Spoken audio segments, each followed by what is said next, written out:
Hello mga ka-vibes, ayun na nga ho at ako'y nakarating na sa masayang lugar na Padre Garcia para makipiesta. At ako po'y happy po talaga, kagaya ng pagka-happy ng aking pamangkin na si Baby Teen at Kuya Jigs. At syempre habang busy sila nani sa pagluluto, kami naman ng aking kapatid at si tata ay busy rin sa pamamalengke dahil sa mga kulang na ingredients na nagpagkarami kasi ng kanilang handa. At naman after nyan, kami naman ay nag-video okay kasama si Gabi at saka si Kuya, kapatid ni Nanay. Sobrang saya, enjoy ako.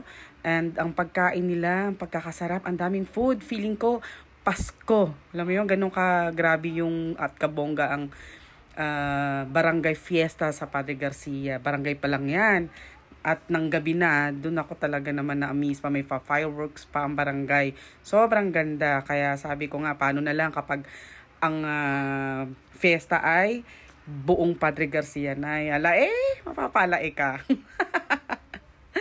See you again mga ka-vibes. At salamat sa mainit na pagtanggap sa akin nila Nanay Ruth, nila Tatay, nila Morena at ng iba pa.